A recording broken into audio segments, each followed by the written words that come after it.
그러면 한국은 이때 어떤 일이? 이때 이제 독립 만세하고 네, 이제 만세하기 조금 아니다. 전이죠. 조선 후기니까. 그 조선 후기에 이제 그 조선의 마지막 왕, 그 고종이 고종 이제 때. 이해 즉위를 하는데 그보다 이제 2년 전에 그 철종 12년 너무나 이제 우리가 알고 있는 그 김종호의 대동여지도. 대동여지도. 네, 대동여지도의 이제 초판이 이제 1861년도에 이제 나오게 됩니다. 사실 어떻게 보면 대동여지도도 그림이라고 할 수 있잖아요. 아, 그렇죠. 굉장히 이제 과학적이면서도 이제 체계적이고, 그래서 이제 전국에 그 22개의 이제 구역으로 나눠서 이제 그걸 16만 분의 1로 만든 게 이제 대동여지도라고 해요. 서양이 그때 이제 이런 일이 있었고, 동양 한국에는 이제 이런 지도가 이제 편찬이 된 거죠. 서양에는 인상주의가 싹트고 있을 때 네. 우리나라는 대동여지도가 만들어지고 있었다. 네, 그렇습니다. 지금까지도 사실 가장 훌륭한 지도라고 이제 평가하죠. 그러니까 최근에 국보 850호로 지정이 되었어요. 네. 최근에. 네. 제가 이제 이 지하철, 런던의 지하철을 시작으로 해서 꼬리에 꼬리를 물고 저도 이렇게 그 들여다보면서 느낀 게, 아, 이 19세기는 뭐 물론 이제 속도의 차이는 있지만 동서양을 이렇게 좀 막론해서 그 네트워크, 어떤 소통, 연결, 이제 그런 시대가 아닌가, 이제 그렇게 한번 정리를 해봤습니다.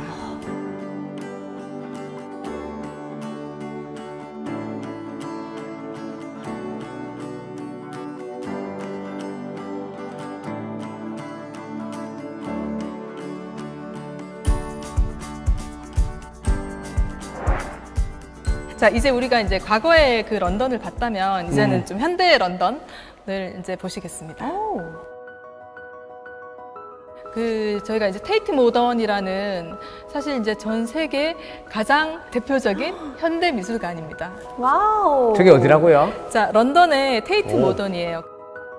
이제 세계 2차 대전 이후에 이제 런던에 그 전기를 공급하기 위해서 저 그 육중한 건물에 그 이제 발전소를 이제 만들었는데, 이제 시대가 변하고 더 이상 이 발전소가 흉물이 된 거예요. 한마디로 쓰임새가 없어진 거죠. 지금은 안 쓰겠네요, 그러면. 그래서 방치해둔 이 건물이 세계 최고의 현대미술관으로 탄생을 하게 됩니다. 아, 네. 잘 만들었네. 그래서 그 저 미술관으로. 굴뚝도 예전에는 연기가 나오던 굴뚝을 그대로 유지를 한 거예요.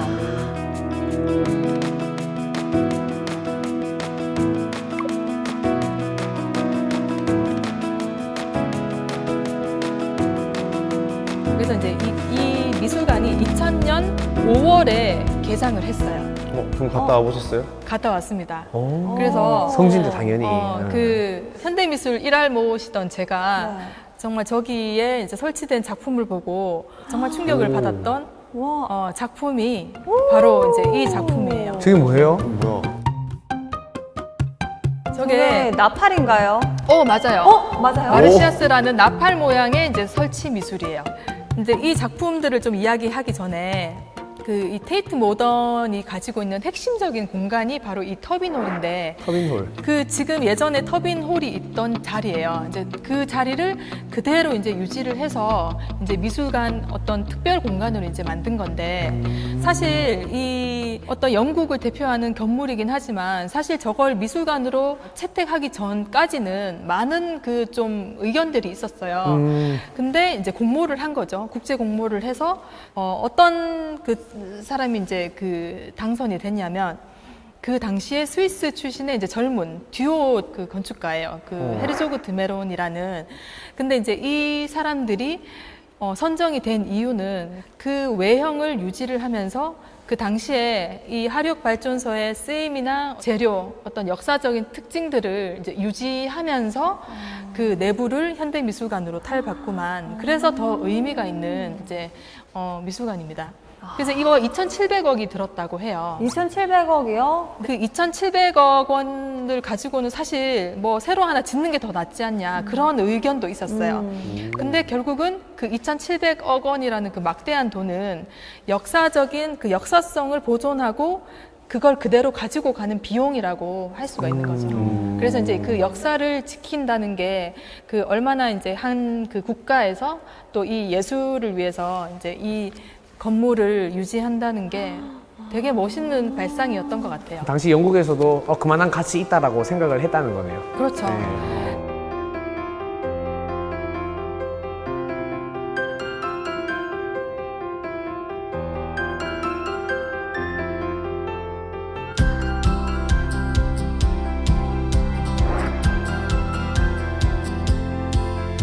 사실 저걸 보면서 느낀 게 진짜 도시 재생 사업의 진짜 모범 사례구나 라는 생각이 들었어요. 어쨌든 네. 저기도 지금 저 하나 박물관을 미술관을 보려고 전 세계인들이 오, 방문을 하게 됐잖아요. 그렇죠. 그렇죠. 그래서 사실 이제 밀레니엄이 이제 도래하면서 전 세계적으로 그 도시에 밀레니엄 어떤 재생 산업들이 활발하게 일어났는데 그 이제 런던이 아마 대표적인 가장 성공적인 사례라고 많이 이야기를 하는데 그 중심에 저희가 봤던 그 테이트 모던이 있습니다. 오. 근데 이 미술관이 이런 작품을 뭐야? 실현한다는 게 사실 보통 일이 아니잖아요. 보통 일이 아니죠. 지금 저희가 보고 있는 것도 작품이죠. 그럼요. 네. 그러면 여기서 하나 묻고 싶습니다. 네. 인욱 씨, 네? 저 작품은 어떤 작품일지 우리가 너무 현대미술을 어렵게 생각하지 말고 느낀 대로 말하면 되는 거 아, 아닙니까? 그럼요. 네. 태양이 너무 가깝게 떠서 사람이 다 녹아 죽고 있어요. 너무 무서운데?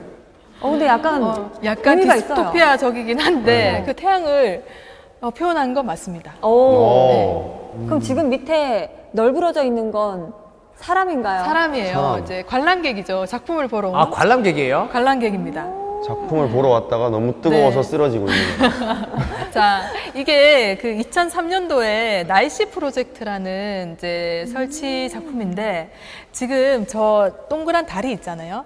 근데 그 200개의 전구를 반원에 촘촘하게 이제 설치를 하고 그다음에 천정에 그 거울을 이렇게 설치를 했어요. 그러면 그 반구가 이렇게 원이 되겠네요. 원이 되는 거죠. 아. 그래서 뭔가 더 아른하는 그래서 이제 태양을 만들고 근데 영국은 어떤 나라입니까? 예로부터 태양이 없는 나라예요. 태양이 지지 않는 네. 나라. 아니 근데 태양이 없는 나라가 맞긴 해요. 왜냐면 비가 많이 오잖아요. 그렇죠. 네. 그래서 날이 이제 가을에서 이제 그 다음에 봄으로 넘어가는 이 계절이 정말 그 혹독하리만큼 그 태양을 보기 힘든. 그래서 제가 이제 유럽에서 봤던 흥미로운 그 광경 중에 하나가 그 겨울에 잠깐 해가 비치면 이렇게 사람들이 길을 걷다가 이렇게 가만히 서서 이제 해를 그래서 일조량이 적은 이 영국 런던의 이제 겨울을 이렇게 비추는 따뜻한 태양 주변으로 정말 많은 사람들이 이제 미술관을 찾았어요. 근데 왜 누워 있어요? 일광욕을 하는 사람도 있고 누워서 잠을 자는 사람도 있고 그렇다면- 책을 보는 사람도 있고 그렇다면 이거는 진짜 태양은 아니고 전고로 그렇죠. 연출하는 인공 거라는 태양인 거잖아요. 거죠. 연출된 인공 야, 태양. 이거는 설명 안 들었으면 진짜 모를 뻔했어요. 그런데 이제 어떤 자연에 있는 인공 태양이지만 자연을 미술관 안으로 가지고 온 거죠. 네. 우리는 저게 이제 가짜라는 건 알지만 그래도 태양이 떠 있고 우리가 너무 이제 보고 싶은 그 반가운 태양이 이제 저기 떠 있고 그 속에서 이제 자기가 원하는 걸 그냥 하는 거예요. 사람들이 편하게. 사실 말 안 해주면 진짜인 줄 알 뻔했어요. 우리도 여기 있잖아, 네. 태양. 네, 저희도 거의 저희 여기 조명처럼. 태양이 있습니다. 여기도 네, 태양이 두 개, 두 개가 두 더 개의 있어요. 작은 태양이 네. 있습니다. 그래서 일명 날씨 프로젝트라고 하는 그 올라프 엘리아슨 정말 그 자연 현상을 예술로 표현하는 정말 획기적인 방식으로 이제 그런 걸 잘 하는 작가입니다. 근데 진짜 참여하는 사람들도 시민들도 네. 이렇게 찍어 놓으니까 작품 속에 그렇죠. 한 주인공이 된 듯한 느낌이 드네요. 그렇죠. 이제 이 작품 속에 들어가야만이 작품이 이제 완성이 되는 거죠. 정말 그 작가가 의도했던 그게 이제 정말 이제 현대 미술을 즐기는 거죠. 말 그대로 편하게. 자, 그리고 이제 세 번째 하나 더 소개해주고 싶은 작품이 바로 이제 이거예요. 펭귄인가요? 사람입니다. 사람이에요? 사람이에요. 자, 이거는 그 콜롬비아 작가 도리스 살세도라고 하는 쉿볼렛이라는 작품이에요. 실제로 그 미술관 바닥에 166m, 7m에 가까운 그 균열을 낸 작품입니다. 그 저 작품은 좀 하나의 이야기거리가 있는데 저게 이제 쉿볼렛이라는 게 그 성서에 이제 구약 성서에 나오는 이제 단어예요. 단어에 얽힌 그 이야기가 있는데 그 구약 성서에 요단강을 이제 사이에 두고 그 길르앗이라는 이제 사람들 그리고 에브라임이라는 사람들 이제 이 사람들이 그 전투를 했는데 에브라임 사람들이 이제 죽게 돼요. 그래서 이제 에브라임 사람들은 그 영토로 돌아가려면 그 요단강을 건너야 되는데 그 요단강을 건너려니 길르앗 사람들이 그 길목을 지키고 있는 거예요. 외모를 봐서는 이 사람이 이제 뭐 길르앗인지 에브라임인지 알 수가 없어요. 그래서 그 쉿볼렛이라는 그 단어를 말하게 시켜요. 그래서 우리가 발음은 우리도 보고. 발음이 뭐 쌀이 잘 안 되는 것처럼 그 이 길르앗 사람들은 에브라임 사람들이 이 쉬 발음이 안 된다는 거를 알고 있었어요. SH가 안 되는군요. 쉬 발음이 안 된다고. 쉬가 안 돼서 쉿볼렛이라고 하면은 쉿볼렛. 에브라임이야. 그래서 이제 죽인 죽이라. 거예요. 근데 이제 그렇게 죽임을 당한 그 에브라임 인구가 당시에 42,000명이나 된다고 해요. 우와. 그래서 그 이 쉿볼렛이라는 이 단어가 가지는 게 결국은 나와 이렇게 별개로 뭔가 이제 구분하는 배척하는 그렇죠. 이제 그런 어떤 단어인 거예요. 그래서 저 크랙이 결국 이제 그런 것들을 의미를 해요. 어떤 그 뭔가 이제 배척당하고 너와 나를 가르고 전 세계 언어 중에서 가장 어떤 이런 역사성을 좀 좋지 않은 역사성을 가지고 있는 단어가 이 쉿볼렛이기도 합니다. 근데 이게 사실 미술관에 저런 그 크랙을 낸다는 게 쉬운 일이겠어요? 되게 쉬운 인위적으로 일이 낸 건가요? 이 벽을 실제로 이제 깬 거예요. 와. 그러니까 그래서- 실제 전시장 바닥에 균열을 낸 거라는 말씀이시죠? 그렇죠. 근데 그러니까 그걸 그런 허락을 해줘야. 아이디어를 가능하게 만든 야. 이 미술관. 그래서 이제 당시에 관장이 이런 말을 해요. 바닥에 균열이 나고 분명히 상처가 돼서 결국은 바닥에 흉터로 남을 거다. 그렇지만 이 작품이 가지고 있는 그 의미, 우리가 이제 뭔가 이렇게 좀 기억해야 되는 이제 그런 흉터까지 이 작품이 가지고 있는 중요한 의미다. 그래서 이런 어떤 그 큰 대공사임에도 불구하고 이렇게 미술관 바닥을 이렇게 깬 거죠. 와. 그러니까 현대미술이라는 게 결국 그 미술의 집이라고 하는 이 미술관이 또 어떤 작가의 아이디어를 실현시켜주기 위해서 대담하게 이제 저런 식으로 그러니까 할 수 있다라는 게 정말 그 예술의 성지가 아니면 불가능한 이제 그런 거죠. 그래서 이제 이런 것들은 사실 이제 돈이 많이 드는 일일 거야 아마. 그래서 도부 비누, 비둘기 네. 걸려 있는 도부. 네. 그 도부 비누를 만드는 회사가 어디일까요? 도구요. 도부, 유니레버 대국적 회사입니다. 그래서 그 유니레버라고 하는 이 기업에서 2000년도에서 2012년도까지 12년간 이제 매년 한 명의 작가를 선정해서 이제 이런 작품을 6개월 동안 보여줄 수 있게 한 게 바로 유니레버 시리즈. 아까 저희가 이제 봤던 그 인공 태양도 그렇고 그 거대한 나팔 다 터비놀의 그 유니레버 시리즈라는 거예요. 근데 왜 12년까지만 했대요? 12년까지 하고 2015년부터 2026년까지는 누가 하느냐? 누군가 하고 있습니다. 아, 또 있구나. 누가 네. 할까요? 한국의 현대자동차가 하고 있어요. 한국에서 네. 한국에서 그래서 그 한국의 위상이라는 것도 사실 이제 저렇게 예술에 후원한다는 어떤 또 중요한 임무인 동시에 또 한국을 알리는 어떤 그런 계기가 되겠죠. 현다이.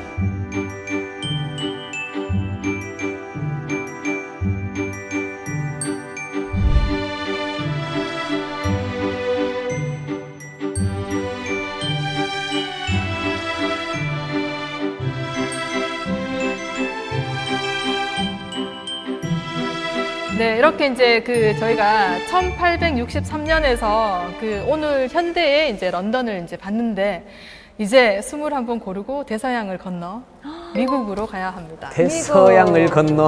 네.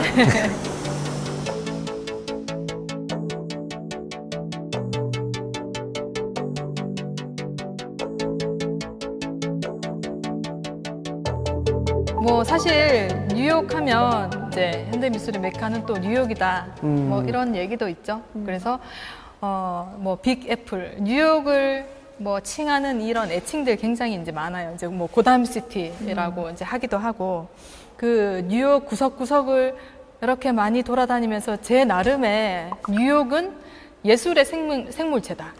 예술 생물체. 그 뉴욕이라는 도시 자체가 그래서 뭐 어떤 미술관에 가야 예술을 볼 수 있는 게 아니라 정말 그 도시 전체가. 도시 전체가 그걸 가장 이제 크게 와닿게 하는 장소가 바로 이 센트럴 파크예요.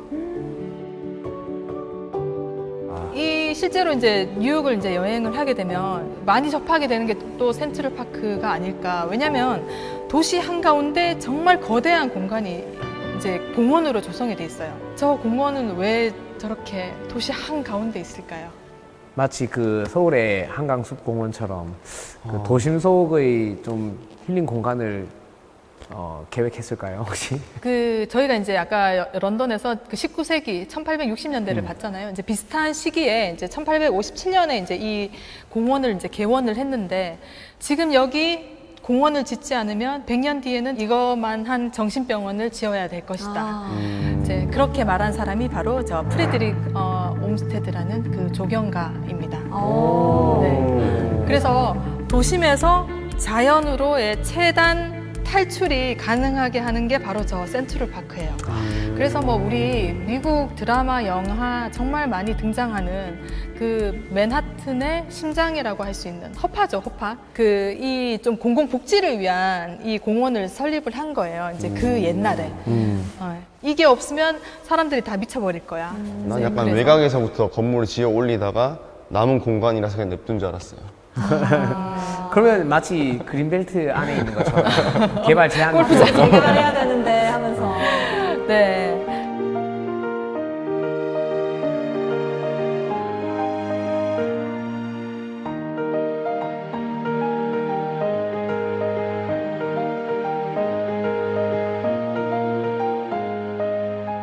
자, 그런데 그 맨하튼에 센트럴 파크가 있으면은 브루클린에는 이제 자, 이게 있어요. 오. 프로스펙트 파크.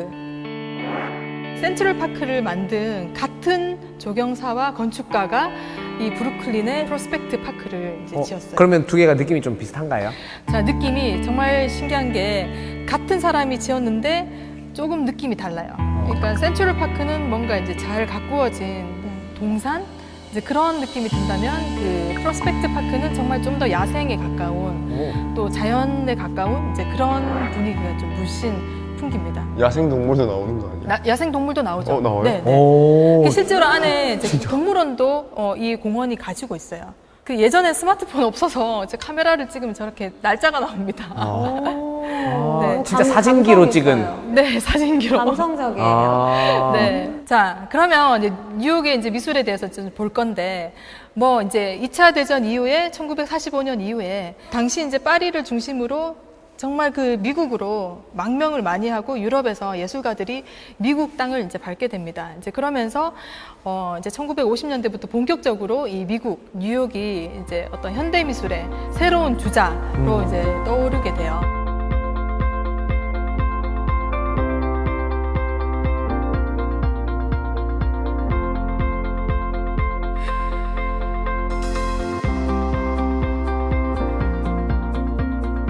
근데 뭐 사실 이제 뉴욕의 현대 미술 아주 뭐 우리가 모마라고 하는 뭐 그런 미술관 또 메트로폴리탄 이런 유명한 미술관도 많지만 저는 이제 이 뉴욕에서 이야기하고 싶은 그 현대 미술은 바로 이제 이겁니다.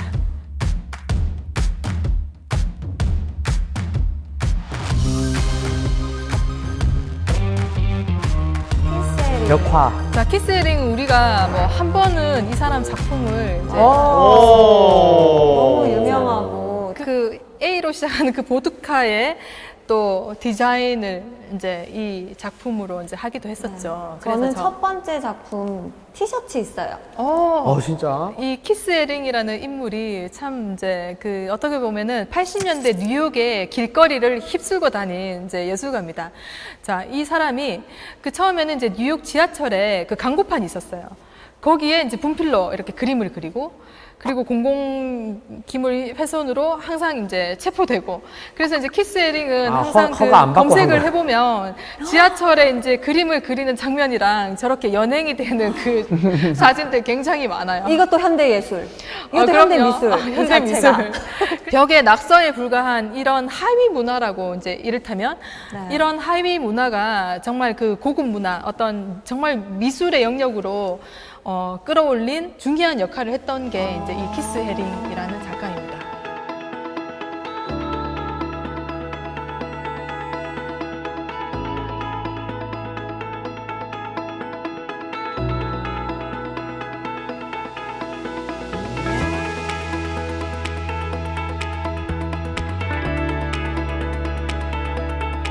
미국 하면 우리 뭐 팝아트의 거장 누구죠? 아, 앤디 워홀. 그렇죠. 앤디 앤디 워홀. 워홀과 또 만나기도 하고 우정을 이제 쌓고 교류도 해가면서 이제 그렇게 다양한 어떤 대중문화에 기반한 작품들을 이렇게 많이 하게 됩니다.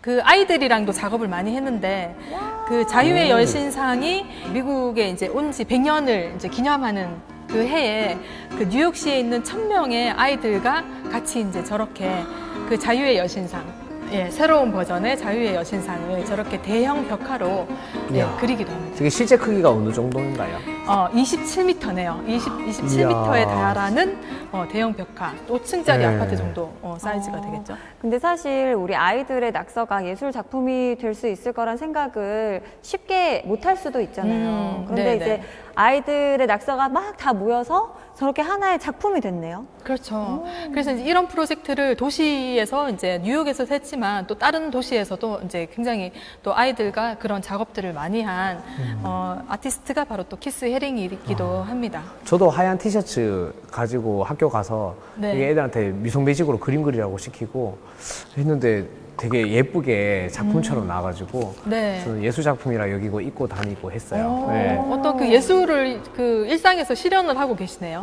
네, 근데 그냥 저한테 좀 더 의미가 있는 것 같기도 하고 마음에 들어서 네. 아까 다음- 그거 보니까 생각이 나네요. 네. 다음 녹화 때 한번 입고 와주세요. 네, 목이 좀 늘어났는데 네, 입고 올 수 있습니다. 네. 크레이지 웩이라는 그 이제 마약이 인생을 망친다. 이제 또 크랙, 뉴욕 웩. 하면 또 마약이 또 지금 현대에서도 맞아요. 문제가 되는 이슈죠. 자, 그래서 이 상위 예술, 하위 예술, 뭐 이제 그런 경계를 좀 부시고 뭔가 그 장벽을 이제 깨려고 했던 이제 대중에게 이제 다가가려고 했던 그게 저는 이제 어떤 현대 미술이 가지고 있는 뭔가 철학이라기보다 정신 그런 게 아닐까. 그 예술이라는 게 갤러리에 가야 볼 수 있고 미술관에 가야 볼 수 있고 이제 그런 아직 그런 인식이 경계가 있었네요. 네. 거의 이제 80년대부터 좀 이제 이 경계가 무너지지 않았나 이제 그런 생각이 듭니다.